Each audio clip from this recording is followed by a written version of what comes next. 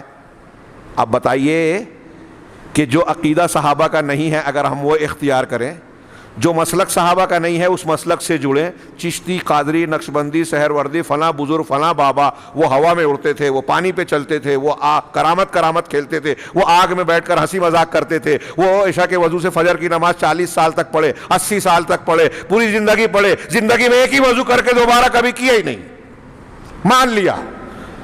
ان کے پیچھے چلنا ہمارے پاس کوئی دلیل ہے کہ ہم اس کے پیچھے چلیں گے؟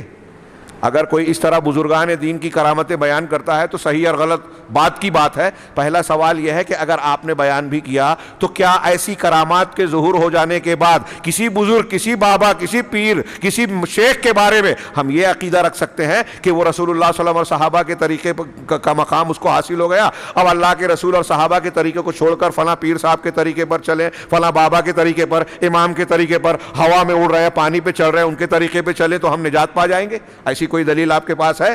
اللہ نے رسول کے بارے میں کہا جو دے دے لے لو، جس سے منع کر دے رک جاؤ۔ رسول کے بارے میں کہا کہ اللہ کی اطاعت کرو، رسول کی اطاعت کرو۔ یہاں کہا کہ اگر نجات پانا ہے تو وہی طریقہ اختیار کرنا ہوگا جو اللہ کے رسول کا اور آپ کے صحابہ کا تھا، آپ کے شاگردان کا تھا۔ اب اس طریقے سے ہٹانے کے لیے فلاں بابا، فلاں امام کی شان تو ایسی تھی، وہ ہوا میں اڑتے تھے، وہ کرامت کھیلتے تھے۔ ہندوستان پاکستان کا یہ موڈ مزاج ہے، ہاں کسی کی کوئی فضیلت اور کرامت آج بتا بھی دے، میں اگر کہتا ہوں کہ وہ صحیح بھی ہوں، پہلی بار تو یہی کوئسچن مارک ہے کہ جو بیان کیا جاتا ہے وہ کیسی ہیں۔ اس میں سے بہت سی ایسی ہیں جو من گھڑت ہیں، قرآن و حدیث کے مضمون کے خلاف ہیں۔ ہاں ابھی ہم اس پر گفتگو نہ کرتے ہوئے بھی یہ کہنا چاہتا ہوں میں کہ تھوڑی دیر کے لیے بزرگان دین کی اس بزرگی کو مان لیں جو لوگ بیان کرتے ہیں، لیکن کوئی بھی دنیا کا بڑے سے بڑا بزرگ اللہ کے نبی صلی اللہ علیہ وسلم کی حیثیت، مقام، منصب نہیں حاصل کر سکتا۔ ارے ان بزرگوں کی بات چھوڑیے، آپ نے تو صاف صاف فرما دیا کہ اگر موسیٰ بھی زندہ ہوتے تو میری اتباع کے بغیر چارہ کار نہیں ہوتا۔ یہ جو باتیں میں بیان کر رہا ہوں میرے بزرگوں، حاضرین کرام، یہ کوئی نئی نہیں ہے، لیکن جو اس موضوع سے متعلق گفتگو ہو رہی ہے تو ان کا تازہ کرنا میں ضروری سمجھتا ہوں۔ ہاں بالکل صاف سیدھی تعلیم ہے، اور ان تعلیمات کی روشنی میں یہ عرض کرنا چاہتا ہوں کہ جو لوگ اس طرح کے سوال اٹھاتے ہیں کہ ہم کون سے دین کو، کون سے مسلک کو صحیح مانیں، ہر مسلک کے عالم کی تقریر سن کے لگتا ہے کہ یہ صحیح ہے، بالکل غلط کہتا ہے، دھوکے میں ہے، اپنے آپ کو فریب دیتا ہے، اپنے آپ کو فرار کے راستے پر ڈال کر اپنے آپ کو اس سے جھنجھٹ مان کر اس سے دور بھاگنا چاہتا ہے۔ یہی تو امتحان ہے اللہ تبارک و تعالیٰ کا۔ آپ اگر حق اختیار کریں گے تو اہل باطل آپ کے دشمن بنیں گے، اور دنیا کے اہل حق کی یہ پہچان ہے کہ جتنے بھی باطل کا سابقہ اس سے پڑتا ہے سب اس سے نفرت کرتے ہیں، مخالفت کرتے ہیں۔ اور آج پوری دنیا میں روئے زمین پر آپ دیکھیں گے کہ اہل الحدیث، اہل السنہ والجماعہ، سلفی جماعت ایسی ہے جس کے دوسرے مذاہب کے لوگ بھی دشمن ہیں، اور اس مذہب کے بھی جو گمراہ فرقے، بدعتی فرقے ہیں، وہ بھی ان کو نشانہ بناتے ہیں، کوئی نہیں چھوڑتا۔ یہ ان کے حق ہونے کی دلیل ہے، میں مانتا ہوں ایسا کہ جب سچے ہیں تو جن کے یہاں جھوٹ ہے، جس قدر جھوٹ ہوگا وہ اہل صدق و صفا سے بغض رکھیں گے، مخالفت کریں گے، کیونکہ انہیں اس سے خطرہ محسوس ہوگا۔ بات تھوڑی سی پھیل گئی لیکن موضوع سے ہٹی نہیں ہے، وہ یہ کہ اللہ کے رسول صلی اللہ علیہ وسلم نے آگاہ کیا 73 فرقے ہوں گے، ایک نجات پائے گا۔ اللہ تبارک و تعالیٰ نے آگاہ کیا کہ بہت سے لوگ ایسے پیدا ہوں گے جو متشابہ آیات کے پیچھے پڑیں گے، ان سے بچنا رسول اللہ صلی اللہ علیہ وسلم نے کہا۔ پھر رسول اللہ صلی اللہ علیہ وسلم نے ہم کو یہ بتایا کہ میری امت سے کچھ لوگ ایسے پیدا ہوں گے۔ ابھی ہمارا ایک سلسلہ مالیگاؤں میں چل رہا ہے، آپ یوٹیوب پہ دیکھیں گے، شبہات کے فتنے، وہاں میں نے 20 حدیثیں پیش کی کتاب کو سامنے رکھ کے کہ خارجیوں کا تذکرہ کیا اللہ کے نبی صلی اللہ علیہ وسلم نے کہ خوارج پیدا ہوں گے۔ ان کے بارے میں کہا کہ یہ ایسے لوگ ہوں گے کہ تم ان کی نماز، صحابہ سے کہا کہ ان کی نمازوں کو دیکھو گے تو ان کی نماز کے سامنے اپنی نماز کو کمتر سمجھو گے، ان کے روزے کے سامنے اپنے روزے کو کم سمجھو گے، ان کی تلاوت و قرات کے سامنے اپنی قرات کو ہلکا اور کمتر سمجھو گے۔ سوچئے، غور کیجئے، بہت غور سے، نوجوان خاص طور سے سنیں، جو یوٹیوب چینل پہ کسی کے فالوورز کی تعداد دے کر کہہ رہے تو اس کے تو اتنے لاکھ فالوورز ہیں، لائک کرنے والے ہیں، ان کے پیچھے بھاگنے لگتے ہیں۔ کسی کے ظاہر سے دھوکہ نہیں کھانے کا، یہ اللہ کے رسول بتا رہے ہیں ہم کو کہ ان کی نماز، اب آج تھوڑی دیر کے لیے سوچئے کہ میں جو نماز پڑھتا ہوں کم ہے، اور کوئی آدمی مجھ سے بہت زیادہ نمازیں پڑھ رہا ہے تو میں اس کی عزت کروں گا؟ اس کو اچھا سمجھوں گا؟ اس کا روزہ تمہارے روزے اس کے سامنے حقیر معلوم ہوں گے، وہ قرآن جیسے پڑھیں گے، تمہاری تلاوت کم ہے. یہ نبی صلی اللہ علیہ وسلم نے فرمایا، بخاری، مسلم اور دوسری ساری حدیث کی کتابوں میں اس معنی کی حدیثیں ملے گی آپ کو. اللہ کے رسول نے یہ بیان کرنے کے بعد کیا کہا؟ لیکن وہ دین سے ایسے نکل جائیں گے جیسے تیر شکار کو چھید کر باہر نکل جاتا ہے. تیر شکار کو چھید کر باہر نکل جاتا ہے. ایسے اسلام میں داخل ہو کر تیر کو، اگر اس کی تشریح کی علماء نے کہ ایک شکار کو تیزی سے اگر تیر مارا گیا، اس کے بدن میں گھس کے باہر نکل گیا، اور اتنی تیزی سے نکل گیا، بعض حدیثوں میں وضاحت ہے کہ اس پر خون کا نشان بھی نہیں ہے. مطلب یہ کہ ایک آدمی اسلام میں داخل ہوا اور اسلام سے باہر بھی ہو گیا، اس پر اسلام کا نشان بھی نہیں رہے گا. یہ ہے خارجی. نبی کریم صلی اللہ علیہ وسلم نے فرمایا کہ یہ ابھی اس کتاب میں انہوں نے بیان کیا کہ مخلوق میں سب سے برے، شر الخلق والخلیقہ، مخلوق میں بھی سب سے برے اور عادت و اطوار میں بھی سب سے برے ہیں، بدترین لوگ ہیں. اگر ایسے لوگ تمہیں مل جائیں تو ان کو عاد کی طرح قتل کرنا. اللہ کے رسول کہہ رہے قتل کرنا.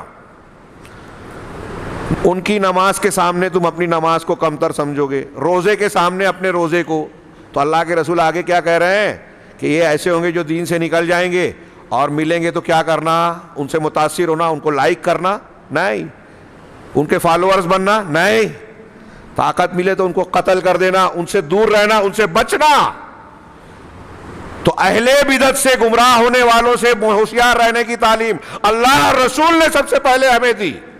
ہم اس موضوع سے کیوں بدکیں؟ یہ اللہ کے رسول ہم کو یاد دہانی کر رہے ہیں کہ لوگوں کی ظاہری باتوں کو دیکھ کر، چپنی چپڑی باتوں کو دیکھ کر، ٹی وی چینل پہ آنے سے، کتابیں لکھنے سے، مشہور ہو جانے سے متاثر مت ہو جانا. ارے وہ نماز خوب پڑھتے ہیں تو وہ نماز دیکھ کر دھوکہ نہیں کھانا. یہ دیکھنا کہ ان کا منہج کیا ہے، یہ دیکھنا کہ ان کا عقیدہ کیا ہے.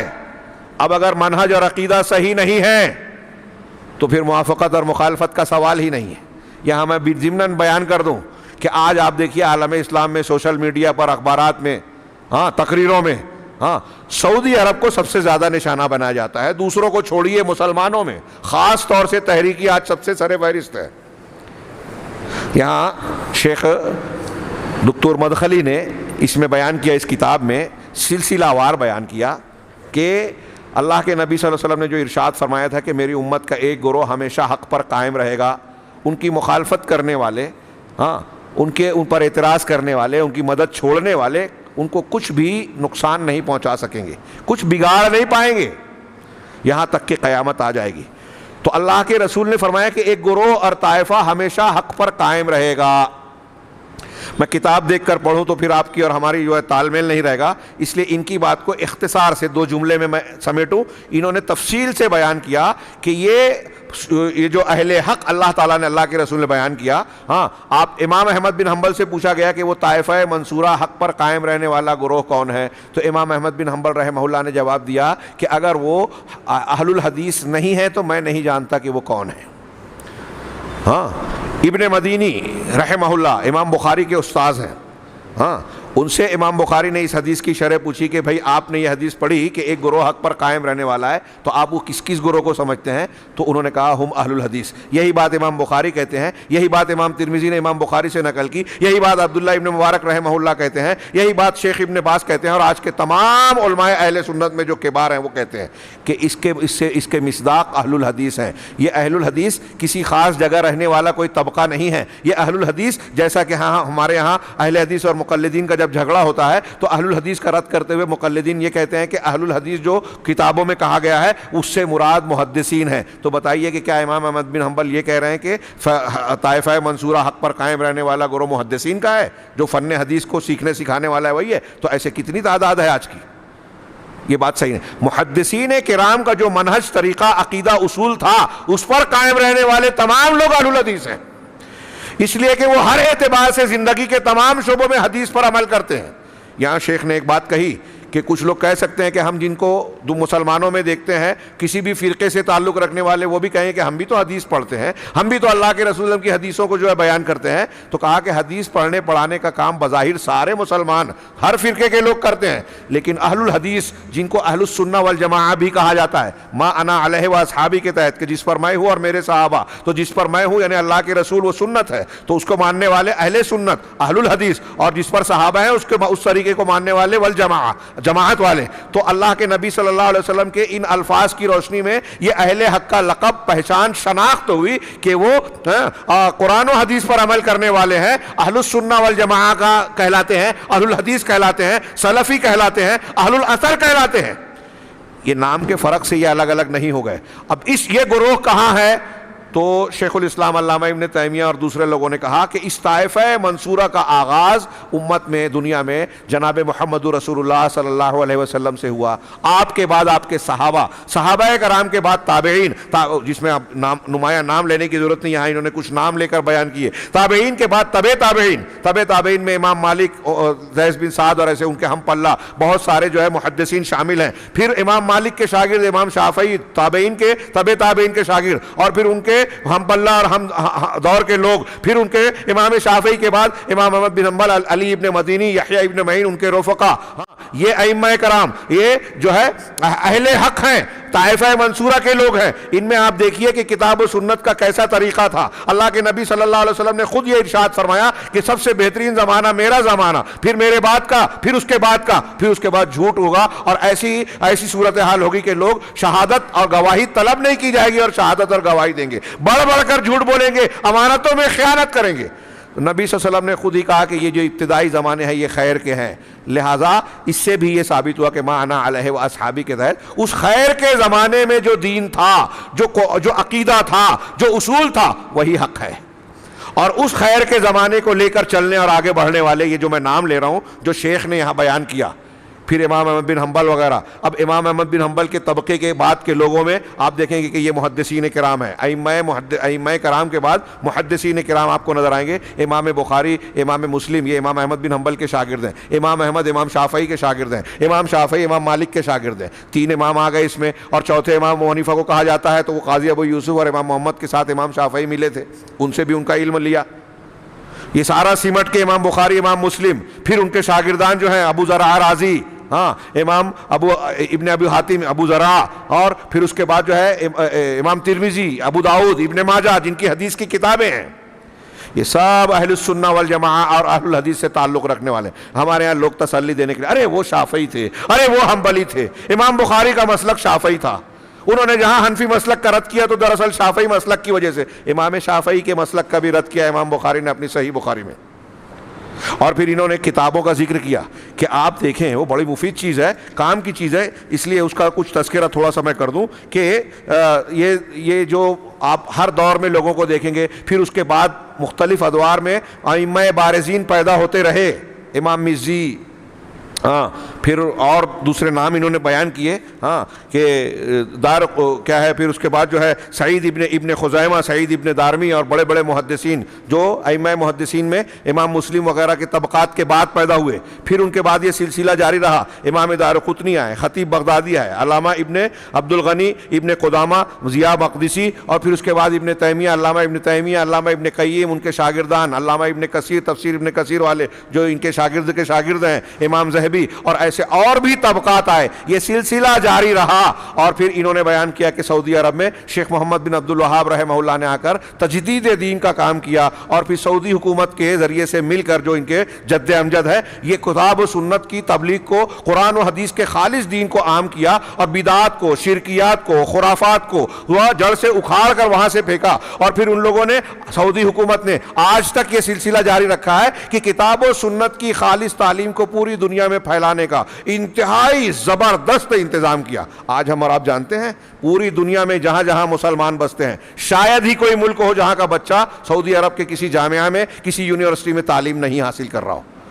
یہ محمد بن عبد الوہاب رحمہ اللہ وغیرہ نے جو صحیح عقیدہ صحیح منہج کو پیش کر کے نصاب تعلیم اور منہج مقرر کیا تھا جامعہ اسلامیہ مدینہ منورہ، جامعہ ام القریٰ مکۃ المکرمہ، اس کے علاوہ اور بھی جامعات، جامعۃ الامام ملک، اور اب تو اور زیادہ اس کو وسیع کر دیا گیا ہے. ان جامعات میں سعودی عرب کے سینکڑوں بلکہ ہزاروں طلبہ پوری دنیا کے سعودی حکومت کے خرچ پر تعلیم حاصل کرتے ہیں. اور کون سے منہج کی تعلیم حاصل کرتے ہیں؟ یہی اہل الحدیث کا منہج. وہ کتابیں جو اہل الحدیث کے معتبر علماء کے یہاں متداول ہیں، قرآن و سنت کی تعلیمات، صحیح عقیدے کی تعلیمات، اس سے متعلق جو کتابیں لکھی گئی، بدعت اور اہل بدعت کا رد کیا گیا، وہ کتابیں وہاں پڑھائی جاتی ہیں. جامعات میں بھی اس کے دروس ہوتے ہیں. سعودی حکومت کے تحت جو ہے مساجد میں دروس کا انتظام ہے. صرف مسجد نبوی میں کم سے کم 19 سے 20 ہزار لوگ طلبہ روزانہ پڑھتے ہیں صبح شام کے مختلف مجالس میں. یہ آپ کو معلوم ہے؟ روزانہ وہاں مطبع مجمع فہد میں روزانہ قرآن دنیا کی مختلف زندہ زبانوں میں چھپ کر پوری دنیا میں شائع ہوتا ہے، مفت حجاج کو بانٹا جاتا ہے. یہ آپ جانتے ہیں؟ پوری دنیا کے تبلیغی مشن کو وہاں سے تقویت ملتی ہے. ویٹیکن سٹی میں شاہ فیصل کے زمانے سے اسلامک سینٹر بنانے کی کوشش کی گئی. شاہ فہد کے زمانے میں وہ مکمل ہوئی. وہاں عیسائیوں نے ویٹیکن سٹی جو روم میں عیسائیوں کا مرکز ہے، کیتھولک چرچ کا سینٹر ہے، بہت مخالفتیں کی، لیکن سعودی حکومت نے سب ان کی شرائط منظور کرتے کرتے مسجد اور اسلامک سینٹر بنایا. یورپ میں، امریکہ میں، یورپی ملکوں میں، امریکہ میں اسلامک سینٹرز، بڑی بڑی لائبریریاں سعودی حکومت بنوا رہی ہے، کویت بنوا رہا ہے. یہ آپ جانتے ہیں؟ اور ان کی برکت سے، وہاں کے مقرر کیے ہوئے دعات سے، یہاں پڑھے ہوئے جو سعودی عرب میں پڑھے ہوئے جو علماء ہیں، یہ افریقہ میں، سعودی میں، عرب ملکوں میں، اور ہندوستان، پاکستان میں، اور دنیا کے یورپ اور امریکہ میں دعوت و تبلیغ کا کام کر رہے ہیں. ان میں سے بہت بڑے لوگوں کی تعداد ایسی ہے جسے سعودی حکومت کی جانب سے تنخواہیں دی جاتی ہیں. یہ آپ جانتے ہیں؟ یہ اچھے کام ہیں یا برے؟ یہ سلسلہ اس مبارک کوشش کا تسلسل ہے کہ ایک گروہ حق پر قائم رہے گا اور اس کی دعوت و تبلیغ کا کام انجام دے گا. ظاہر سی بات ہے کہ یہ حق پر قائم رہنے والا گروہ وہی ہوگا جو اللہ کے نازل کیے ہوئے دین کو پڑھے گا، پڑھائے گا، سیکھے گا، عمل کرے گا، اس کو پھیلائے گا، اس کی مخالفت کرنے والوں کا رد کرے گا. اہل بدعت سے ہاتھ نہیں ملائے گا بدعت میں. صرف روئے زمین پر آج آپ کو اہل الحدیث وہ طبقہ نظر آئے گا، اور اس گروہ کی ہم مشرب آپ کو سعودی کے لوگ نظر آئیں گے. سعودی عربیہ میں ایک بڑی تعداد علماء کی اور وہاں کے لوگوں کی حنبلی مسلک کی طرف نسبت رکھتی ہے، شیخ نے کہا. لیکن آپ کو یہ نظر آئے گا کہ امام احمد بن حنبل جو امام اہل سنہ کہلاتے ہیں، ان کی طرف نسبت کرنے والے یہ سعودی عرب کے لوگ ایسے نظر آئیں گے. دیگر مقلدین کی طرح ان کا مزاج نہیں دکھے گا. آپ صاف دیکھیں گے کہ اگر امام احمد بن حنبل رحمہ اللہ کا کوئی قول ہے، اس کے خلاف اگر حدیث آ جاتی ہے تو یہ لوگ خوش دلی سے، کشادہ پیشانی سے حدیث کو قبول کرتے ہیں، امام احمد کے قول کو رد کر دیتے ہیں. شیخ محمد بن عبد الوہاب نے یہی مسلک اختیار کیا. علامہ ابن تیمیہ بھی حنبلی کہلاتے ہیں، محمد بن عبد الوہاب بھی، ابن قیم بھی، شیخ عبد القادر جیلانی بھی، یہ لوگ حنبلی کہلاتے ہیں. لیکن ان کے یہاں یہ مزاج پایا جاتا ہے کہ اگر امام احمد کی بات حدیث کے خلاف ہے تو اسے چھوڑ دیا جائے. اور آج وہی مزاج یہ سلفی منہج کا، اہل الحدیث کا اور حنابلہ کا ایک جیسا ہے. اور یہ مسلکی توافق اور منہجی موافقت کی بنیاد پر ایک دوسرے سے جو تعلق ہے، اس پر لوگ تانا تکستے ہیں کہ ارے یہ ان کے ریال کو کھا کر ان کی گاتے ہیں، ان کی تعریف کرتے ہیں. جی نہیں، ریال کی دوستی نہیں ہے، مادی دوستی نہیں ہے. جب سعودی عرب میں تیل نہیں نکلا تھا تو دنیا کے اور اس میں ہندوستانی اہل الحدیث اور اہل حدیث جماعت تھی جو سعودی عرب کی مدد کرتی تھی، یہاں سے چندہ جمع کر کے وہاں مدد بھیجتی تھی، کھانے پینے کا سامان بیچتی تھی. ہمارا تعلق اسلامی ہے، دینی ہے، عقیدے کا ہے. اب دنیا کے پروپیگنڈے اور تشہیر کی جاتی ہے. آج آپ دیکھیں گے یہ جو میں نے تھوڑا سا بیان کیا بہت کم ہے، موٹی کتاب چھپی ہے کتابیں، اتنی خدمات ہیں. ان کی یہ نیکیاں ہمارے یہاں ہندوستان پاکستان میں اخبار والوں کے یہاں سوشل میڈیا پہ جو تحریکیت کے ماننے والے سرگرم عمل رہتے ہیں، انہیں یہ خوبیاں نظر نہیں آتی. اگر کہیں کوئی بات نظر آئی کہ ارے کوئی شہزادہ فلاں جگہ کعبہ خانے میں نظر آ گیا، دبئی کی تصویر پیش کر کے ہندوستان میں بول دیا کہ یہاں دیکھو یہ یہاں مندر کو شروع کیا، دوسرے ملک کی بات، کوئی صحیح ہے یا غلط ہے؟ اگر اہل حق منہج صحیح کے ماننے والوں سے، میں نے اس سے پہلے کئی دروس میں یہ بات کہی ہے، نوجوان دھیان دیں کہ اگر اہل حق سے کوئی خطا غلطی ہو جائے تو اس کو اوپن کر کے اس کی مخالفت نہیں کی جائے گی. ان کی غلطی کو غلطی کرنے کے باوجود ان کا ساتھ دیا جائے گا. ان کو بدنام نہیں کیا جائے گا. اور اہل باطل اور اہل بدعت، ان سے ہم کو ان کی بدعت کی وجہ سے مخالفت کرنی ہے. اب ان کے پاس اگر کوئی صحیح کام ہے تو اس صحیح کام کی حد تک ہم اس کو صحیح کہیں گے، لیکن اس سے موافقت ہاتھ نہیں ملائیں گے. اب یہاں ہم دیکھتے ہیں کہ جو تحریکیت کے ماننے والے اخوان المسلمین، قبر پرست بریلوی حضرات، فلاں اور فلاں، یہ اہل الحدیث سے، سعودی حکومت سے منہج کا اختلاف رکھنے کی وجہ سے نفرت کرتے ہیں. یہ اختلاف اصل میں کیا ہے؟ منہجی ہے، عقیدے کا ہے. لیکن اس کو نکالتے کہاں ہیں؟ سیاسی امور میں. ارے دیکھیے ایسا ہو گیا، وہ دیکھیے سعودی عرب جو ہے وہ امریکہ سے بات کر رہا ہے. اب ہمارے ہاں جو تحریکی جماعت اسلامی کے اور اس قسم کے لوگ جو ہیں، ہاں، قطر کی موافقت کرتے ہیں، ترکی کی موافقت کرتے ہیں. یہ لوگ قبر پرستوں کی، صوفیوں کی موافقت کرتے ہیں. بات میری تھوڑی پھیل گئی. اس میں شیخ کی جو باتیں تھی وہ قابل ذکر تھی کہ اہل باطل کا جو ساتھ دے گا وہ اہل حق کہلا سکتا ہے. روافض شیعہ جو صحابہ کرام کو گالیاں دیتے ہیں، جو قرآن کو نہیں مانتے، جو ہمارے صحابہ کرام جو دین کی بنیادیں ہیں ان کو کافر کہتے ہیں، ان پر لعنت بھیجنا جو ان کے یہاں عبادت ہے، یہ ہمارے تحریکی ان کا ساتھ دیتے ہیں. جماعت اسلامی ہو، اخوان المسلمین کے لوگ ہوں. ہاں، سید قطب کے تعلق سے آگے جو ہے میں کچھ اقتباسات پڑھنا چاہوں گا اس میں سے. ہاں، تو یہ لوگ کیا اہل حق ہو سکتے ہیں؟ اور یہ جو ساتھ دے رہے ہیں، جو آج دنیا میں یہ طریقہ اختیار کیا گیا کہ سعودی حکومت اہل الحدیث کی مخالفت کی جا رہی ہے اور اہل باطل کی موافقت کی جا رہی ہے.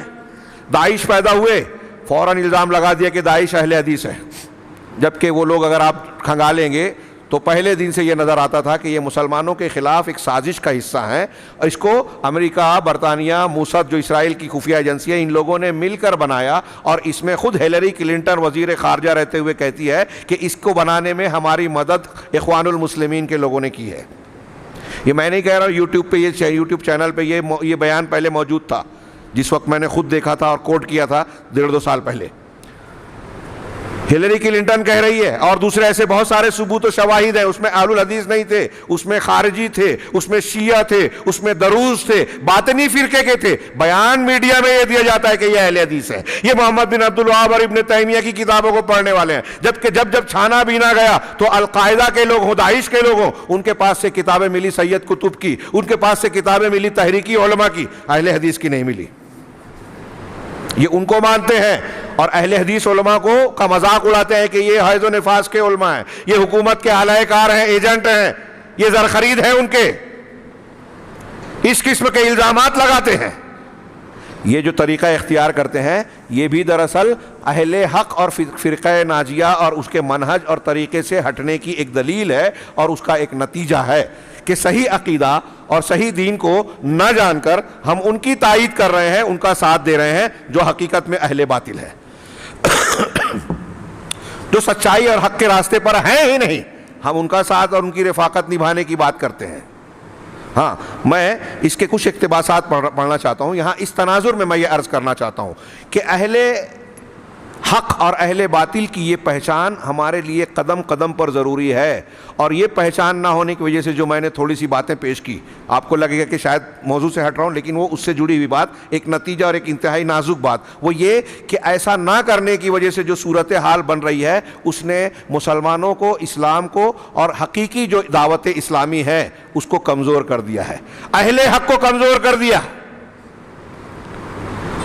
اہل حق کو کمزور کر دیا ہے کہ جو باطل پرست ہیں، جو بدعتی ہیں، لوگ ان کا ساتھ دے رہے ہیں، ان کو صحیح مانتے ہیں، اور جو اہل حق ہیں لوگ ان کی مخالفت کرتے ہیں، ان کے خلاف پروپیگنڈا کرتے ہیں. آج صورتحال یہی بنی ہوئی ہے. تھوڑی دیر کے لیے غور کیجیے. اور پھر ہمارے نوجوانوں میں یہ بات ہوتی ہے کہ ماحول ایسا بنا ہوا ہے کہ اگر کوئی اہل الحدیث یا سعودی عرب کی موافقت میں کچھ بول دے تو اس پر سارے الزامات کی تومار ٹوٹ جائے گی. یہ شیخ نے جو باتیں عرض کی ہیں، بیان کی ہیں، اس کا کچھ حصہ میں نے اپنے الفاظ میں بیان کرنے کی کوشش کی ہے. ہاں، یہ کہتے ہیں کہ اللہ کے نبی صلی اللہ علیہ وسلم نے جو دین پیش کیا، وہ دین اگر ہم غور کریں کہ کن لوگوں کے پاس اپنی صاف ستھری اور بغیر کسی تبدیلی کیے ہوئے شکل میں موجود ہے، تو بلا تردد ہم کہہ سکتے ہیں کہ روئے زمین میں ایسا دین آج کسی کے پاس، کسی گروہ کے پاس ہے. تو جیسا کہ امام احمد بن حنبل نے کہا تھا، جیسا کہ علی ابن مدینی، امام بخاری، امام ترمذی، ابن مبارک اور شیخ ابن باز رحمہ اللہ جیسے لوگ کہتے ہیں کہ یہ روئے زمین پر اہل الحدیث کا طبقہ ہے. جس کے پاس حق ہے اپنی اصلی شکل میں، یہاں افراط و تفریط نہیں نظر آئے گا۔ قرآن و حدیث کو یہ ایسے مانتے ہیں جو میں نے سلسلہ بتایا، لا تزال طائفۃ من امتی والی حدیث کو دماغ میں رکھیے کہ ایک گروہ ہمیشہ حق پر قائم رہے گا، تو ہمیشہ قائم رہے گا، نبی صلی اللہ علیہ وسلم سے لے کر آج تک اور آج سے لے کر قیامت تک قائم رہے گا، یہ نبی صلی اللہ علیہ وسلم کی پیشین گوئی ہے۔ اور یہ بھی ان کے لیے خوشخبری ہے اللہ کے رسول کی زبان مبارک سے کہ مخالفین ان کا کچھ بگاڑ نہیں پائیں گے، تکلیف ہوگی، امتحان اور آزمائش آئے گی، لیکن بگاڑ نہیں پائیں گے۔ آپ دیکھیے کہ دنیا میں اہل الحدیث کے خلاف کتنے لوگ ہیں، لیکن اہل الحدیث کو دنیا میں کوئی ختم نہیں کر سکا اور نہ کر سکیں گے، کیونکہ اللہ تبارک و تعالیٰ ان کے ذریعے سے اپنے دین کی حفاظت کر رہا ہے۔ اور یہ جو طبقہ ہے یہ اللہ کے دین کا محافظ ہے زمین پر۔ امام اوزاعی کہتے ہیں کہ دنیا میں اہل الحدیث اللہ کے دین کی حفاظت کرنے والے ہیں اور آسمان میں فرشتے۔ قرآن اور حدیث کی حفاظت یہی طبقہ کر رہا ہے۔ اور اللہ کے رسول صلی اللہ علیہ وسلم کا جو فرمان ہے کہ جو شخص بدعتیوں کو دیکھے گا ایسا کام کرتے ہیں جس کا حکم نہیں دیا گیا، کہتے وہ ہیں جس کو کرتے نہیں، اور کام وہ کرتے ہیں جس کا حکم نہیں دیا گیا۔ مسلم شریف کی حدیث میں عبداللہ بن مسعود کی ہے، ایسے لوگوں کو جو دیکھے گا جو ہاتھ سے ان سے جہاد کرے وہ مومن، جو دل سے زبان سے جہاد کرے وہ مومن، جو دل سے جہاد کرے وہ مومن۔ یعنی اہل سنت والجماعت کی اور اہل حق کی ایک پہچان یہ ہے کہ وہ باطل پرستوں اور بدعتیوں کو دیکھیں تو ہاتھ سے زبان سے جیسی طاقت اور قدرت ہے اس کی مخالفت کریں، بدعت سے سمجھوتا نہ کریں۔ آج آپ دنیا میں دیکھیے روئے زمین پر واحد اہل الحدیث کا طبقہ آپ کو ملے گا کہ روئے زمین پر کہیں بھی اگر شرک پایا جاتا ہو، بدعت اور خرافات پائی جائے تو صرف اہل حدیث کھل کر اس کا رد کرتے ہیں۔ باقی تحریکی اور دوسرے لوگ ارے ان سب چیزوں میں نہ پڑو، کوئی کہتا ہے فضائل دیکھو، کوئی کہتا ہے کہ یہ دیکھو، کوئی کہتا ہے کہ وہ دیکھو۔ مسلمانوں کو قوت حاصل کرنی ہے، حکومت حاصل کرنی ہے، لہٰذا ان چیزوں کے پیچھے نہ پڑو، اختلافات نہ کرو۔ ان کے اکابرین بڑے بڑے لوگ شرک بدعت سے سمجھوتا کرتے ہیں۔ یہاں انہوں نے بیان کیا ہے کہ سید قطب جو ہے، جو آج کے زمانے میں بہت اثردار اور اس کی بہت موافقت لوگ کرتے ہیں، ان کے یہاں کوئی بدعت، کوئی خرافات، یہاں تک کہ شرک اور وحدت الوجود ایسا نہیں ہے جو ان کے پاس نہ پایا جاتا ہو۔ اور لوگ ہمارے یہاں لوگ ان کو امام، مجدد اور نہ جانے کیا کیا مان رہے ہیں۔ تو قصہ مختصر سمیٹو بات کو، وہ یہ کہ اہل السنہ والجماعت کے عقیدے کے تعلق سے اجمالی بات اگر ہم کہیں کہ ان کا عقیدہ اور اصول کیا ہے، تو بنیادی طور سے یہ کہا جائے گا کہ قرآن و حدیث ہمارے دین کا، اہل حق کے دین کا مصدر ہے، تیسری چیز نہیں۔ اور قرآن و حدیث کو کیسے مانتے ہیں؟ جیسے صحابہ کرام نے مانا۔ یہ جو میں نے کچھ آیتیں اور حدیثیں پیش کی کہ جو میرے اور میرے صحابہ کے طریقے پر ہو، جو حق کے واضح ہو جانے کے بعد رسول کی مخالفت کرے اور مومنین کے طریقے سے ہٹ جائے، تو ان آیتوں سے یہ پتہ چلتا ہے کہ قرآن و حدیث کو ویسے ماننا ہے جیسے صحابہ نے مانا۔ علیکم بسنتی، اللہ کے رسول نے ایک اور حدیث میں بیان کیا نا کہ تم میں سے جو زندہ رہے گا عنقریب بہت سارا اختلاف دیکھے گا۔ تو آپ نے یہ بتایا کہ اختلاف ہوگا، آپ نے یہ بتایا کہ 73 فرقے ہوں گے، لیکن آپ نے یہ نہیں کہا کہ جب فرقے بنیں گے تو تم کسی امام کا دامن تھام لینا، تو صوفی بن جانا، تم جو ہے رافضی بن جانا۔ نہیں، آپ نے کہا علیکم بسنتی، تم پر لازم ہے کہ میری سنت کو پکڑ لو، وسنت الخلفاء الراشدین المہدیین، اور میرے بعد جو ہے خلفائے راشدین، ہدایت یافتہ خلفائے راشدین جو صحابہ کرام کا طریقہ ہوا۔ آپ خود یہ تلقین کر رہے ہیں، تو اب ہم یہ دیکھیں کہ جو قرآن و حدیث میں عقیدہ بیان کیا گیا، جو قرآن و حدیث میں عبادات ہیں، جو قرآن و حدیث کے احکام ہیں، حلال حرام ہیں، اصول ضابطے ہیں، اور صحابہ نے جیسے سمجھا ہے وہی حق ہے، وہی دین ہے۔ اس سے ہٹ کر جو ہوگا وہ بدعت ہے، خرافات ہے، دین سے ہٹ کر ہے۔ اب آپ دیکھیں کہ خارجی ہیں، رافضی ہیں، مرجیہ ہیں، قدریہ ہیں، معتزلہ ہیں، اشعریہ ہیں، اور جو ہے وہ جبریہ ہیں۔ ہاں، بعد میں جو تصوف کے پیدا کرنے والے چشتی، قادری، نقشبندی، دہروردی، ان میں سے کوئی بھی صحابہ کے طریقے پہ ہے کیا؟ یہ جو دین پیش کرتے ہیں وہ صحابہ والا دین ہے کیا؟ نہیں ہے۔ اہل تصوف پر اگر گفتگو کرنا چاہے تو وہ بھی ایک لمبی بات ہوگی۔ ہاں، صوفیہ کے ہاں انتہائی سنگین قسم کے جو شرکیات پائی جاتی ہیں۔ وحدت الوجود کا عقیدہ، حضرت عیسیٰ کے اندر عیسائیوں نے مانا کہ اللہ تعالیٰ نے حلول کیا، تو اللہ نے قرآن میں کہا کہ وہ کافر ہے۔ ہاں، یہ صوفی سب میں اللہ کو مانتے ہیں کہ دنیا کی ہر چیز میں اللہ تعالیٰ موجود ہے۔ یہ کتنے بڑے کافر ہوئے۔ یہ ہندوؤں کا عقیدہ ہے شنکراچاریہ جو ان کی تاریخی شخصیت پہلی گزری ہے نا، اس نے اپنشد کی تشریح جو ہے اسی وحدت الوجودی عقیدے کی بنیاد پہ کی ہے، اور اسی اپنشد کی نظریے کے مطابق صوفیوں نے ابن عربی، حلاج، منصور ابن حلاج، ان لوگوں نے جو ہے اسلام میں جو ہے وحدت الوجود کے عقیدے کو پھیلا دیا، اور آج جتنے بھی تصوف کے سلسلے تقریباً سب حلول و اتحاد کو مانتے ہیں۔ انتہائی سنگین قسم کی گمراہی جو ہمارے ارد گرد پائی جاتی ہے، بہت سے لوگ آنکھ بند کر کے اسے سمجھتے ہیں کہ نیکی ہے اور دین سمجھ کر قبول کر رہے ہیں۔ ہاں ایسے لوگ جو اہل بدعت پائے جاتے ہیں، میں یہ عرض کر رہا ہوں کہ صحابہ کرام کو ہم دیکھیں کہ ان کا جو منہج اور مسلک ہے وہی عقیدہ ہے، وہی دین حق ہے، اہل سنت والجماعت کا طریقہ ہے، اور شاید بعد میں موقع نہ ملے۔ ہاں یہ امت تمام ادیان میں امت وسط ہے، قرآن نے کہا، اور تحقیق یہ کہتی ہے کہ جتنے بھی گمراہ فرقے ہیں، بدعتی فرقے ہیں، ان میں جو اہل حق ہیں، اہل الحدیث ہیں، اہل السنہ والجماعہ ہیں، وہ اہل بدعت کے افراط و تفریط والے مسلک کے بیچ میں چلنے والے اعتدال پسند لوگ ہیں۔ جیسے مثال کے طور پہ اللہ تبارک و تعالیٰ کے اسماء و صفات کے باب میں لیجئے کہ جو جہمیہ ہیں، معتزلہ ہیں، وہ اللہ تعالیٰ کے قرآن میں جو اسماء و صفات ہے اس میں انکار اور تعویل کرتے ہیں، رد کرتے ہیں۔ ہاں اس کے بالمقابل ایک گروہ ہے جو اللہ تعالیٰ کے اسماء و صفات کو مخلوق کے اسماء و صفات سے تشبیہ دیتا ہے کہ اللہ کا ہاتھ ہے ہمارے ہاتھ کی طرح۔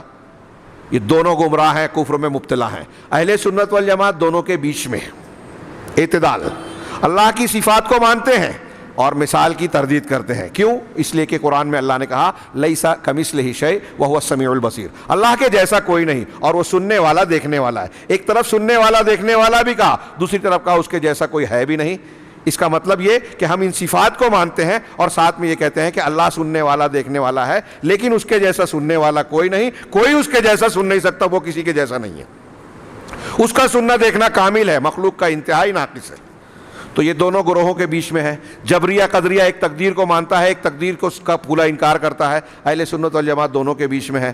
خوارج نواصب صحابہ کرام کے بارے میں، ایک صحابہ کرام کو برا بھلا کہتا ہے اہل بیت کی محبت کے نام پر، ایک اہل بیت کو برا بھلا کہتا ہے صحابہ کی موافقت کرتا ہے نواصب۔ اہل سنت والجماعت دونوں کے بیچ میں ہے کہ اہل بیت کو بھی مانتے ہیں، صحابہ کو بھی مانتے ہیں، اور دونوں کے جو مقام ہے ان کو ان مقام پر رکھتے ہیں۔ اسی طریقے سے ایمان کے معاملے میں، ایمانیات کے معاملے میں، ایمان میں کیا کیا چیزیں شامل ہیں؟ خارجی وعیدیہ ہیں، مرجی جو ہے وعدیہ ہے۔ یہ آپ شاید ہو سکتا ہے نہ سمجھیں، یعنی خوارج کے یہاں یہ عقیدہ ہے کہ اگر کسی شخص نے کبیرہ گناہ کا ارتکاب کر لیا تو وہ اسلام سے خارج ہو جاتا ہے، مطلب جھوٹ بولا اگر، زنا کیا اگر، تو وہ کافر ہو گیا اور اسی پہ مر گیا تو کبھی جہنم سے نہیں نکلے گا۔ ہاں اس کے بالمقابل مرجیہ ہیں، وہ کہتے ہیں کہ ایک آدمی نے کلمہ پڑھ لیا، اب کوئی بھی گناہ کرے کوئی فرق نہیں پڑے گا، اس کا ایمان حضرت ابوبکر صدیق کا، نبی صلی اللہ علیہ وسلم کا، جبریل کا ایمان سب ایک جیسا ہے، ایمان لے آنے کے ساتھ گناہ سے کوئی نقصان نہیں ہوتا، یہ ان کا کہنا ہے۔ اہل سنت والجماعت دونوں کے بیچ میں ہے۔ خارجیوں کی طرح ارتکاب کبیرہ پر ایک انسان کو کافر نہیں کہتے، بلکہ کہتے ہیں کہ وہ مسلمان تو ہے لیکن فاسق ہے، گنہگار ہے۔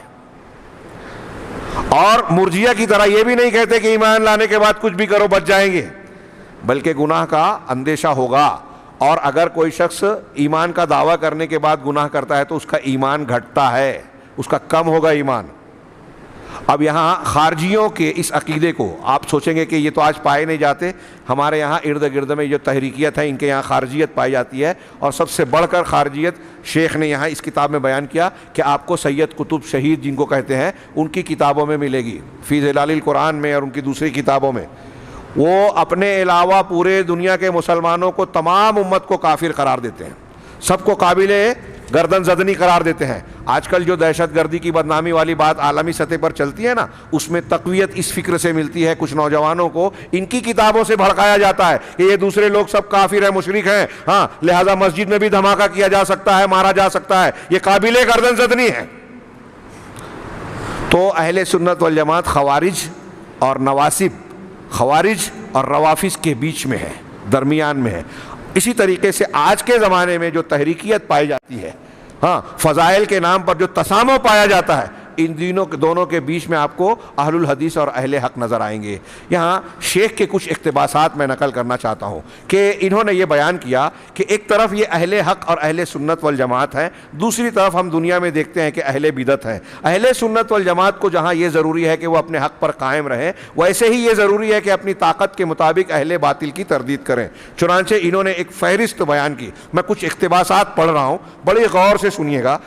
کہہ رہے ہیں کہ آپ دیکھیں کہ صحیح بخاری کو جنہوں نے یہ مختلف علماء کا ذکر کیا، ائمہ کا، کہ کس طریقے سے انہوں نے اپنے زمانے کے اہل باطل کا رد کیا تھا۔ آپ دیکھیے کہ امام احمد بن حنبل رحمہ اللہ فتنہ خلق قرآن میں ڈٹ گئے۔ یہ معتزلہ تھے جو یہ کہتے تھے کہ قرآن اللہ کی مخلوق ہے۔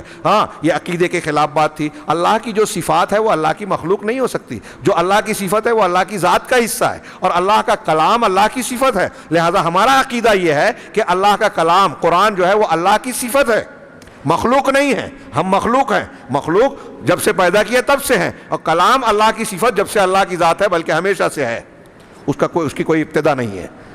تو معتزلہ نے جب یہ کہا کہ قرآن اللہ کی مخلوق ہے، امام احمد بن حنبل ڈٹ گئے۔ آپ ان کا واقعہ جانتے ہیں، گرفتار کیا گیا، کوڑے مارے گئے، اور اسی مسئلے میں آپ کی شہادت بھی ہوئی۔ امام احمد بن حنبل رحمہ اللہ سے اس دور کے علماء نے کہا، ان کو صدیق ثانی بھی کہا جاتا ہے، جس طرح مرتدین مانعین زکوٰۃ کے خلاف صدیق اکبر ڈٹ گئے تھے، ایسے ہی امام احمد بن حنبل جو ہے خلق قرآن کے فتنے میں تنہا ڈٹے ہوئے تھے۔ دوسرے بھی اہل حق تھے لیکن وہ ڈر کے مارے خاموش تھے۔ امام احمد سے جب کہا جاتا کہ مان لو نا، جان بچانے کے لیے تو کفر بھی زبان سے کہا جا سکتا ہے، تو امام احمد کیا کہتے تھے کہ مورخ جو ہے قلم دوات لے کر کھڑا ہوا ہے، اگر میں نے بھی مخالفت نہیں کی تو کل کا مورخ یہ لکھے گا کہ ایک زمانہ ایسا بھی آیا کہ پوری دنیا میں کوئی بھی حق کی آواز کو باطل کے سامنے جرأت سے پیش کرنے کے لائق نہیں تھا، کسی نے ایسا نہیں کیا، لہٰذا میں ایسا نہیں کر سکتا، اور یہ عظیمت کا پہلو ہے۔ تو کہا کہ اجازت تو ہے نا ایسی جو علماء جو تعویل کرتے، تو انہوں نے جواب دیا کہ اگر مجھ سے کوئی بات منوانی ہے تو ایتونی بشیء من کتاب اللہ اور سنت رسول۔ یہ اہل سنت والجماعت کا، اہل حق کا، فرقہ ناجیہ کا یہ اصول جو امام احمد بن حنبل بیان کر رہے ہیں کہ مجھ سے منوانا ہے تو اللہ کی کتاب کی کوئی دلیل لائیے یا سنت رسول کی۔ حسبنا کتاب اللہ و سنت رسول، ہمارے لیے اللہ کی کتاب اور اس کے رسول کی سنت کافی ہے۔ یہ ہمارا منہج ہے۔ اب ان لوگوں نے، امام احمد بن حنبل نے بھی کتابیں لکھی، باطلوں کا رد کیا۔ کتاب السنہ ان کی ایک کتاب ہے عقیدے کی، جس پر انہوں نے اس وقت کے باطل پرستوں اور انحراف اختیار کرنے والوں کا رد کیا۔ آگے کہتے ہیں کہ آپ آئیے دیکھیں صحیح بخاری کو، امام بخاری کی صحیح بخاری پڑھائی جاتی ہے، آپ دیکھیں گے کہ اپنی کتاب کو کتاب و بدیل وحی سے شروع کیا، اور یہ بتایا کہ دین کی بنیاد وحی الہی پر قائم ہے۔ ہم جو دین مانتے ہیں یہ سارا کا سارا دین کہاں سے آیا؟ اللہ تبارک و تعالیٰ کی وحی کی بنیاد پر۔ اس کے بعد کتاب الایمان کو لائے، اس کے اندر ان تمام دلائل کو نقل کر دیا جو اہل سنت والجماعت کے حق میں ہیں، اور اہل بدعت پر حجت ہیں، بطور خاص مرجیہ پر جو ایمان کے سلسلے میں گمراہی کا شکار ہوئے۔ اس طرح یہ کتاب فقہ، عقیدہ اور حدیث سارے میدان کے لیے عام ہے۔ امام بخاری نے گویا عقیدے کی باتیں، فقہ کی باتیں، مسائل اور دین کے دوسرے معاملات کو بھی پیش کیا۔ کتاب الایمان جہاں ایک طرف حدیث کی کتاب ہے، وہیں پر عقیدے کی بھی کتاب ہے۔ اس کے اندر فرقہ ناجیہ، طائفہ منصورہ، اہل حدیث اور اہل سنت والجماعت کے منہج کو بیان کیا ہے، اور قرآن و سنت کے دلائل سے اہل بدعت پر رد کیا ہے۔ پھر آپ نے کتاب الاعتصام بالکتاب و سنہ ایک باب باندھا امام بخاری نے۔ الاعتصام بالکتاب و سنہ کا ترجمہ ہوگا کتاب اور سنت، قرآن و حدیث کو مضبوطی سے پکڑ لینا، جس کے اندر اہل بدعت اور ہوا پرستوں یعنی بدعتیوں پر عمومی طور پر اور اہل رائے پر خصوصی طور پر، جو قرآن و حدیث کے مقابلے میں رائے کو ماننے والے لوگ تھے، ان پر جو ہے امام بخاری نے رد کیا ہے اپنی اس کتاب میں، حدیثوں کو پیش کر کے۔ ہماری طرح رد نہیں کرتے یہ لمبی چوڑی تقریر کر کے نام لے کر، آج ہم کو ضرورت محسوس ہو رہی ہے۔ امام بخاری نے حدیث کسی کا قول پیش کیا اور اس کے مقابلے میں حدیث پیش کر دی، عنوان باب کا قائم کیا، جو لوگ غلط چیز کو ہی مانتے ہیں اس کا رد کر کے عنوان قائم کر کے نیچے حدیث اور دلیل پیش کر دی، اور بتایا کہ یہ دلیل ہے جس کی بنیاد پر ان کا یہ قول رد ہوتا ہے۔ چنانچہ انہوں نے خصوصی طور پر اہل رائے کا رد کیا جنہوں نے قیاس کے اندر غلو سے کام لیا ہے، یہاں تک کہ اسی قیاس کی وجہ سے ان لوگوں نے کتاب و سنت کے بہت سارے نصوص کو رد کر دیا۔ اسی لیے امام بخاری نے ان پر کتاب الاعتصام کے ذریعے رد کیا ہے۔ پھر آپ نے کتاب التوحید کا ذکر کیا ہے جس کے اندر اسماء و صفات سے متعلق تمام آیتوں کو نقل کیا ہے، اسی طرح عقیدے سے متعلق آیتوں کو بھی نقل کیا ہے۔ اس کتاب کے ذریعے جہمیہ، معتزلہ اور خوارج پر رد کیا ہے۔ آپ یہ جہمیہ، معتزلہ، خوارج کا نام آج ہمارے ارد گرد میں نہیں سنتے، لیکن ان کے عقائد اور اصولوں کا اثر آج ہمارے گرد کے مسلمانوں میں پایا جاتا ہے۔ ہمارے یہاں ہندوستان پاکستان کے جو حنفی حضرات ہیں، موجودہ دور کے حنفی، امام ابو حنیفہ رحمہ اللہ کے عقیدے پر نہیں ہیں۔ اچھی طریقے سے دماغ میں رکھیے، بہت ذمہ داری سے بول رہا ہوں، کتابوں میں حوالے موجود ہیں۔ ہاں، یہ خود کہتے ہیں کہ ہم کلامن، فقہی طور پر تو ہم حنفی ہیں، فرقتاً اہل سنت والجماعت ہیں، اور کیا کیا کہا، اور کہا کہ کلامن یعنی عقیدے میں ہم اشعری ماتریدی ہیں۔ کیا ہیں؟ اشعری ماتریدی، اشاعرہ ماتریدی، ابو الحسن اشعری کی طرف نسبت رکھنے والے اشاعرہ کہلاتے ہیں، اور ماتریدی یہ ماتریدیہ فرقے کی طرف نسبت رکھنے والے۔ ایک شخص گزرا ہے ماتریدی، اس کی طرف نسبت، اور ایک کلابیہ ایک فرقہ کہلاتا ہے۔ اور پھر اتنا ہی نہیں بلکہ سلسلے میں کہتے ہیں کہ طریقت و سلوک کے معاملے میں ہندوستان کے حنفی بڑے بڑے علماء کہتے ہیں کہ طریقت و سلوک میں ہم چشتی، قادری، نقش بندی بلکہ جامع السلاسل ہیں۔ تو یہ جو تصوف کا چشتی، قادری، نقش بندی کو مانتے ہیں، عقیدے میں اشعری ماتریدی کو مانتے ہیں، ان میں جو عقیدے اور طریقے پائے جاتے ہیں، یہ جو جملہ کہہ رہا ہوں اچھی طریقے سے اس کو سمجھیں، ذہن میں رکھیں کہ ان میں جو عقائد اصول پائے جاتے ہیں وہ دوسری قرآن، حدیث، صحابہ کے عقائد اصول سے ابھی ہٹیے، امام ابو حنیفہ رحمہ اللہ کے اقوال اور فرمودات کے مطابق وہ گمراہی ہیں۔ امام ابو حنیفہ کہتے ہیں کہ جو شخص یہ کہے کہ اللہ عرش پر نہیں ہے وہ کافر ہے۔ حاصل بتا رہا ہوں۔ اور یہاں اشعریت، ماتریدیت اور صوفیوں کے یہاں اگر آپ جا کے سوال کیجئے، آج آپ پوچھئے ہندوستان کے بہت سارے حنفی مسلمانوں سے کہ اللہ کہاں ہے، تو جواب دیں گے ہر جگہ ہے۔ بچوں، یہ بچے جو ہیں ادھر ادھر بات کر رہے ہیں، میں ایک سوال کر رہا ہوں، اللہ کہاں ہے؟ منہ سے بولیے جی، ماشاءاللہ۔ اللہ عرش پر مستوی ہے۔ دیکھیے ہمارے ہاں بچہ بول رہا ہے اللہ کا احسان و کرم ہے، احسان و کرم ہے کہ اللہ اپنی ذات، پورا جواب پھر سے میں دے رہا ہوں، اب دماغ میں رکھیے گا، یہ اب آئندہ کوئی پوچھے تو یہ کہیے کہ اللہ اپنی ذات کے ساتھ عرش پر مستوی ہے، قائم ہے۔ اب یہ پورا نہیں ہوا۔ اللہ اپنی ذات کے ساتھ کہاں ہے؟ عرش پر، اور علم اور قدرت کے ساتھ ہر جگہ ہے، کائنات میں ہر جگہ ہے۔ وَأَحَاطَ كُلَّ شَيْءٍ عِلْمًا، اللہ نے ہر چیز کو علم کے اعتبار سے گھیر رکھا ہے۔ اب یہ ایک موضوع ہے اپنی جگہ پر، اپنے مقام پر، کبھی موضوع رہا، موقع ملا تو ہم بیان کریں گے، دوسرے علماء کرام بیان کریں گے۔ یہ میں نے ایک مثال دی کہ حضرت امام ابو حنیفہ رحمہ اللہ کا جو عقیدہ ہے اس کے برخلاف آج ان کی طرف فقہ میں نسبت رکھنے والے احناف کا عقیدہ ان کے خلاف ہے۔ یہ وہ عقیدہ مانتے ہیں جس کو امام ابو حنیفہ کفر کہہ رہے ہیں۔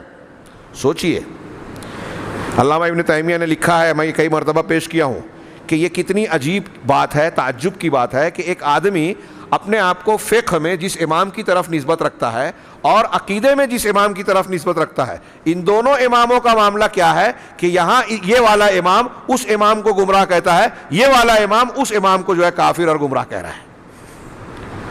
امام ابو حنیفہ رحمہ اللہ کا جو عقیدہ ہے وہ اس عقیدے کے امام کے ہاں گمراہی ہے، اور اس امام کا جو عقیدہ ہے وہ اس امام کے نزدیک گمراہی ہے۔ یہ کتابوں میں موجود ہے، اور یہ دونوں کو مان کے لے کے چل رہے ہیں، دونوں کی گمراہیاں سمیٹ رہے ہیں۔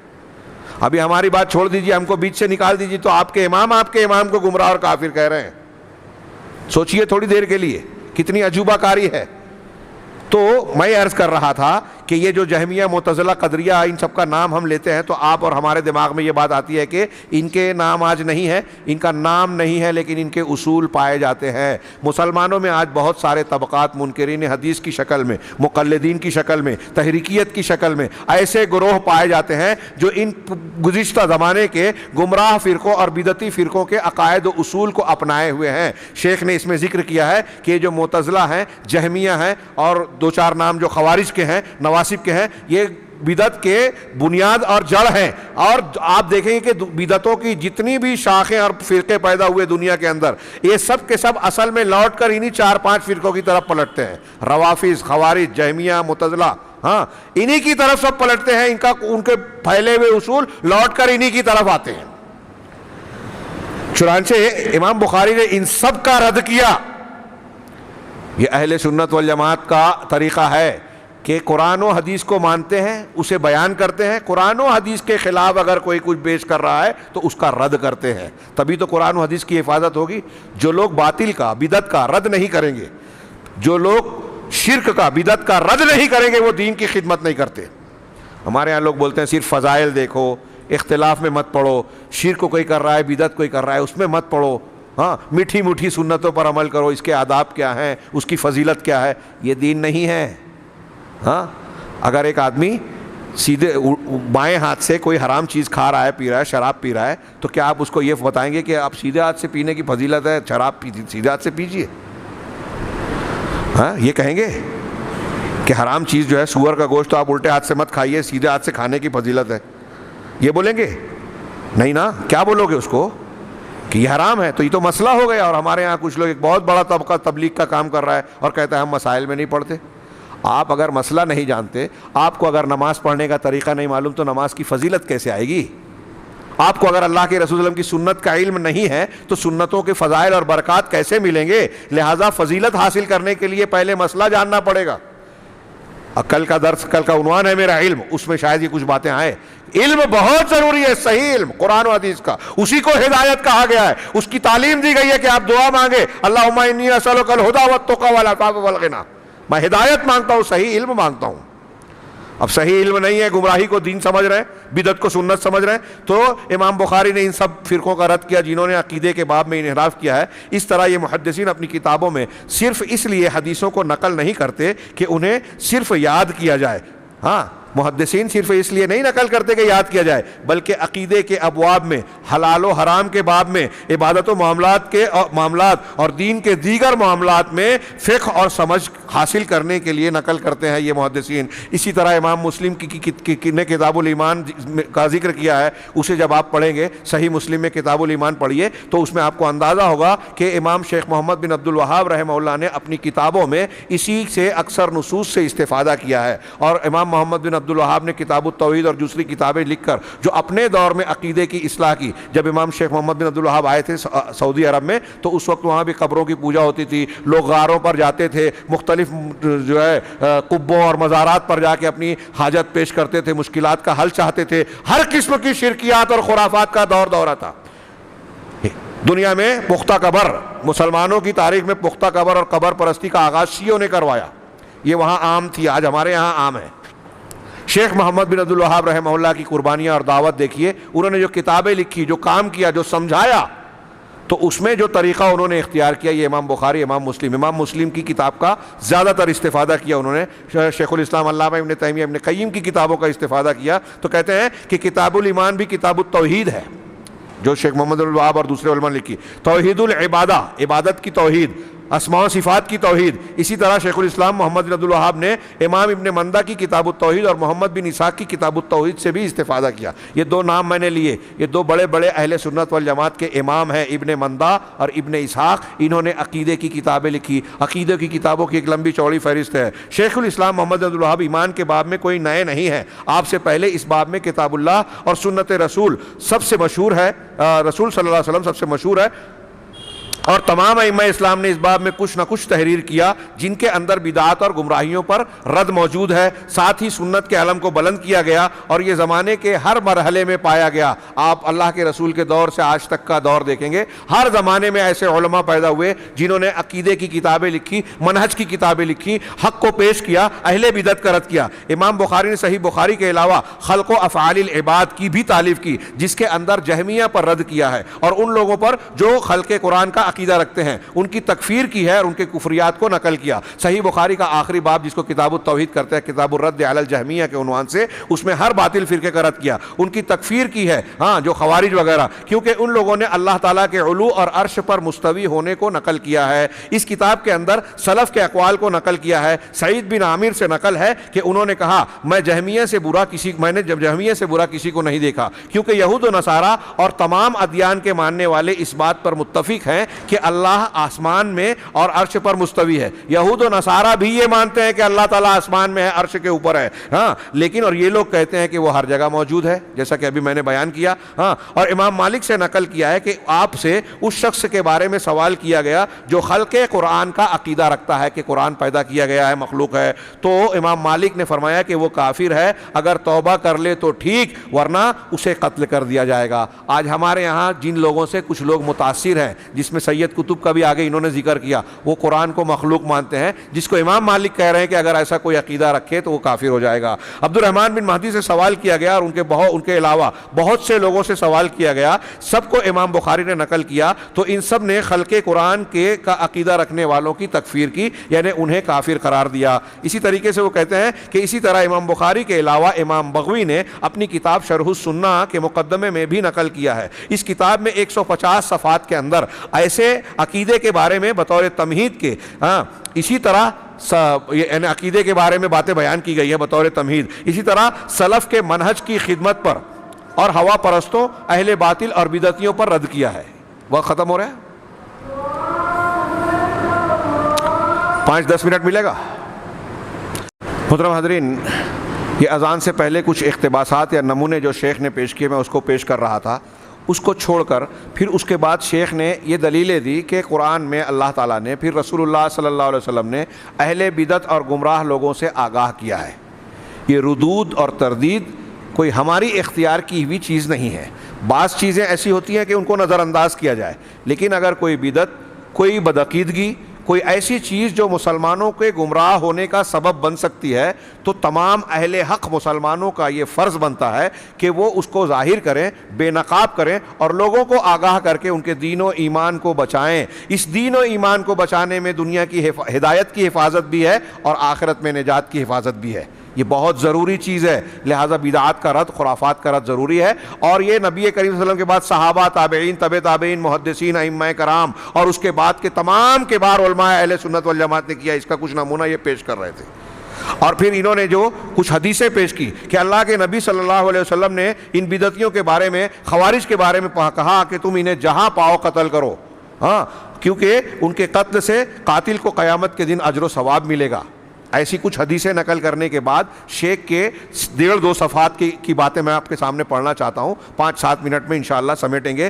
یہ کہہ رہے ہیں شیخ کہ اللہ کے رسول تو یہ کہہ رہے ہیں کہ اہل بدعت کے ساتھ یہ سلوک کرو، ان کا ساتھ مت دو، قتل کر دو، یہ کر دو، لیکن آج ہم دیکھ رہے ہیں کہ کچھ لوگ ان بدعتیوں کو پناہ دیتے ہیں، کچھ تو ان کی سرپرستی کرتے ہیں اور کچھ ان کا اور ان کے بدعات کا دفاع کرتے ہیں، جبکہ یہ صحابہ کو گالی دیتے ہیں۔ ایران کے روافض صحابہ کو گالی دیتے ہیں۔ ابو لولو فیروز جو حضرت عمر کا قاتل ہے، اس کے مقام کو بہت بڑا زیارت کا مقام بنا رکھا ہے۔ میں نے خلد آباد میں تقریر کرتے ہوئے ایک کتاب کی تصویریں پیش کی تھی، جو اس کا گیٹ اور اس کا بہت بڑا، شیعہ حضرات بڑی تعداد میں وہاں جاتے ہیں زیارت کرنے اور اس کو بابا فیروز کہتے ہیں۔ ابو لولو فیروز کو بہت بڑا بابا مانتے ہیں اور وہاں اس کا طواف کرتے ہیں اور نہ جانے کیا کیا خرافات، اور اللہ کے رسول صلی اللہ علیہ وسلم کے صحابہ کرام کو برا بھلا کہتے ہیں۔ تو کہہ رہے ہیں کہ جو صحابہ کو گالی دے رہے ہیں، ہمارے جماعت اسلامی والے، اخوان المسلمین، مرسی کی حکومت آئی تو وہ ان سے دوستی گانٹ رہا ہے، ان کی سرپرستی کر رہا ہے، ان کے مقابلے میں اہل الحدیث اور سلفیوں کو جو آنکھیں دکھائی جاتی ہے، جملے کسے جاتے ہیں، دھمکیاں دی جاتی ہے، تو یہ کہہ رہے ہیں کہ کچھ تو ان کی سرپرستی کرتے ہیں اور کچھ ان کا اور ان کے بدعات کا دفاع کرتے ہیں،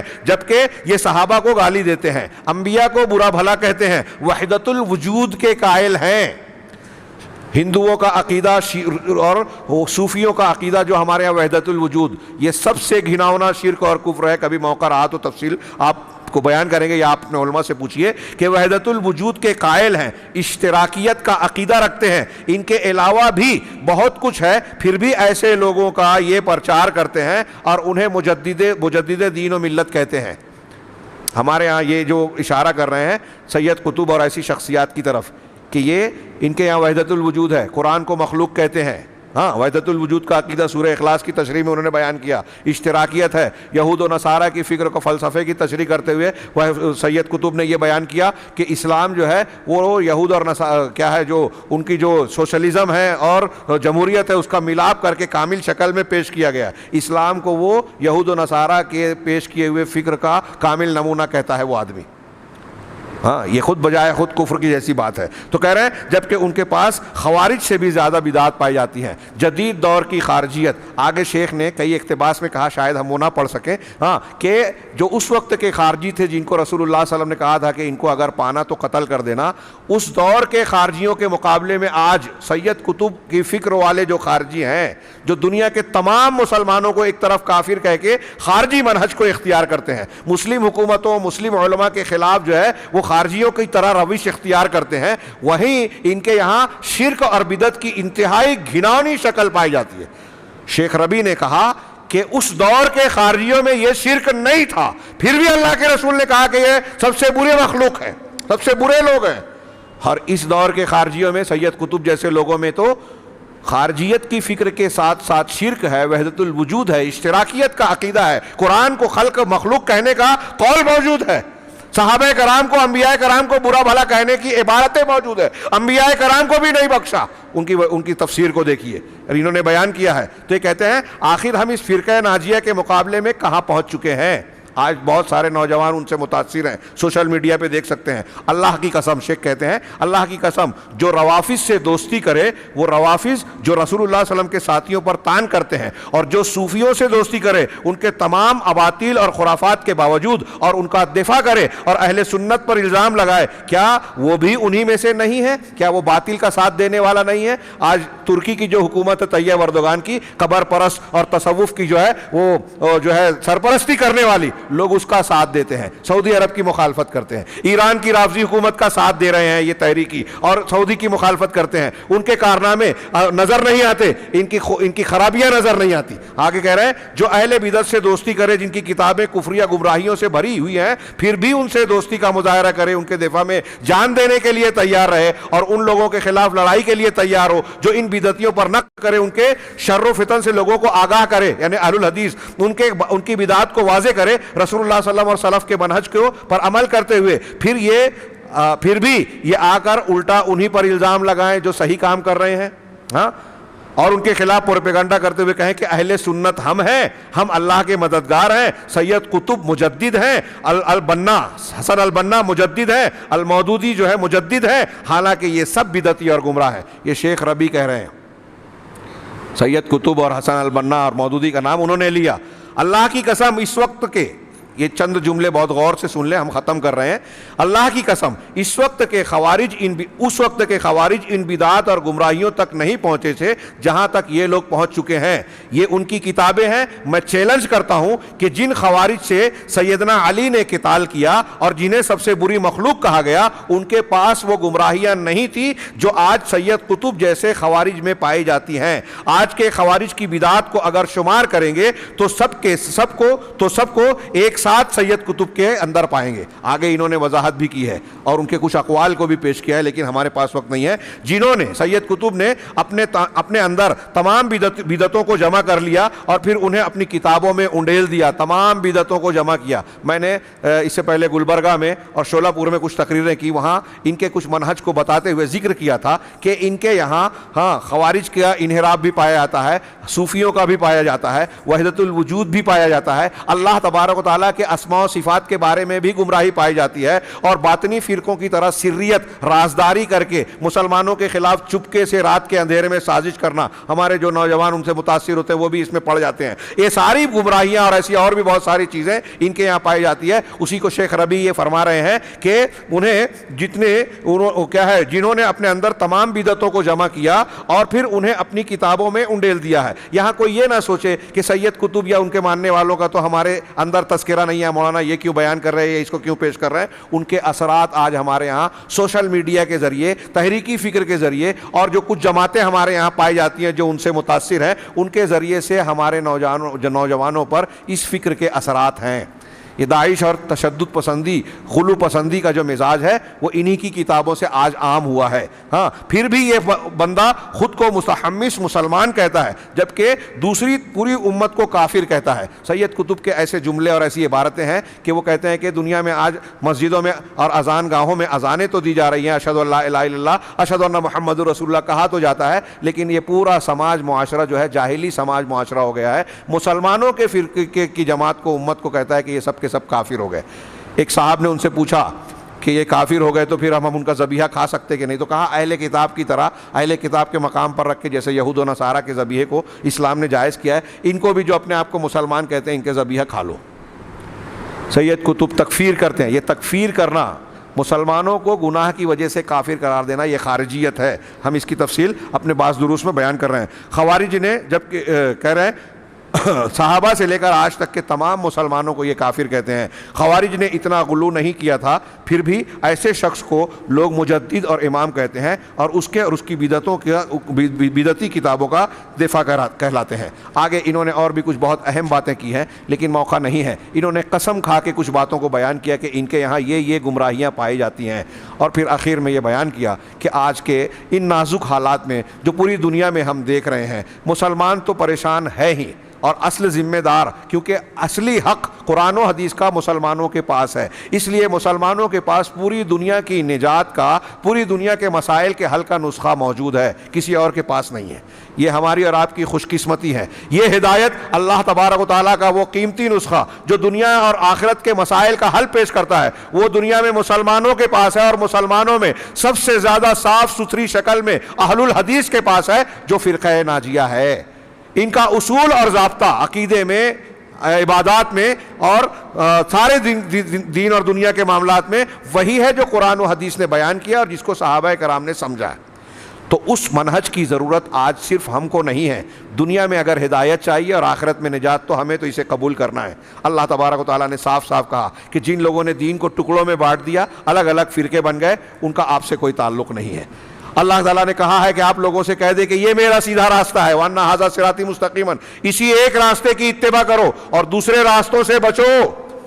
اب یہ جو ہے آپ اس کو اپنی گردن کو، آنکھ کو بند کر کے گردن کو زمین میں شتر مرغ کی طرح گاڑ مت لو کہ دوسرے فرقے ہیں اس چکر میں مت پڑو، جو سمجھ میں آ رہا ہے کرتے جاؤ. اللہ یہ کہہ رہا ہے کہ دوسرے گمراہ راستوں سے اپنے آپ کو بچاؤ، سیدھے راستے پر چلاؤ. تو سیدھا راستہ ڈھونڈنا پڑے گا نا. تو وہ کون سا سیدھا راستہ ہے؟ وہی فرقہ ناجیہ کا طریقہ ہے، ما انا علیہ واصحابی، جس پر جناب محمد رسول اللہ صلی اللہ علیہ وسلم تھے، عقیدے میں، عبادات میں، عمل میں، منہج میں، اور جس پر صحابہ کرام تھے. قیامت تک یہی حق ہے، یہی سچ ہے، اور اسی کو اختیار کرنے والا گروہ فرقہ ناجیہ ہے. اللہ تعالیٰ سے دعا ہے کہ وہ ہمیں اس خوش نصیب گروہ کا فرد بنائے اور دنیا میں بھی ہدایت یاب بنائے اور آخرت میں بھی ہم کو نجات سے ہمکنار کرے. ہمارے بہت سارے مسلمان بھائی جو خلوص سے محنت کر رہے ہیں، وقت، پیسہ اور نہ جانے کیا کیا دین کی خدمت میں لگاتے ہیں، دعوت کے راستے میں چلتے ہیں، ان کو یہ چیز سمجھ میں نہ آنے کی وجہ سے وہ بدعت کی تائید کرتے ہیں، جھوٹی حدیثیں بیان کر رہے ہیں، ناحق باتوں کو لوگوں کے سامنے پھیلا رہے ہیں اور اہل حق اور حق سے دشمنی اختیار کرتے ہیں. پروردگار سے ہم اپنی کوشش کریں محبت کے ساتھ، اور پروردگار سے دعا کریں کہ اللہ تعالیٰ ان کو بھی صحیح سمجھ عطا فرمائے. آج پوری دنیا کو اسلام کی ضرورت ہے. معاشی پریشانی ہو، سیاسی بے راہ روی اتھل پتھل ہو، جھوٹ اور برائیوں کا دور دورہ ہو، بے حیائی ہو، یہ کورونا کی وبا ہو، کینسر کی بیماری ہو، دل کے امراض، ڈائبٹیز، ہارٹ پیشنٹ، یہ جو بڑھتے جا رہے ہیں، یہ غیر فطری اور گمراہی کو اختیار کرنے کا نتیجہ ہے. اگر صحیح دین، صحیح اسلام قبول کیا جائے تو جسمانی بیماریاں ہوں، نفسیاتی بیماریاں ہوں، گھریلو اور خاندانی مسائل ہوں، معاشی مسائل ہوں، سب حل ہوتے ہیں اور ان کے حل کا نسخہ ہمارے پاس موجود ہے. یہ کوئی چھوٹی موٹی نعمت نہیں ہے. آپ فرقہ ناجیہ کے فرد میں اگر اپنے آپ کو، فرقہ ناجیہ میں آپ اپنے آپ کو شامل کرتے ہیں تو دنیا میں آپ سے بڑھ کر خوش نصیب کوئی نہیں ہے. اور کوئی شخص وقت کا بادشاہ بھی ہو جائے لیکن اگر اس ہدایت سے محروم ہے تو اس سے زیادہ محروم کوئی نہیں ہے. اللہ تبارک تعالی ہمیں سعادت مندوں میں شامل فرمائے. اقول قولی ھذا واستغفر اللہ لکم ولسائر المسلمین. بارک اللہ لنا ولکم فی القرآن المجید وصلی اللہ علی نبینا محمد وآخر دعوانا ان الحمد للہ رب العالمین.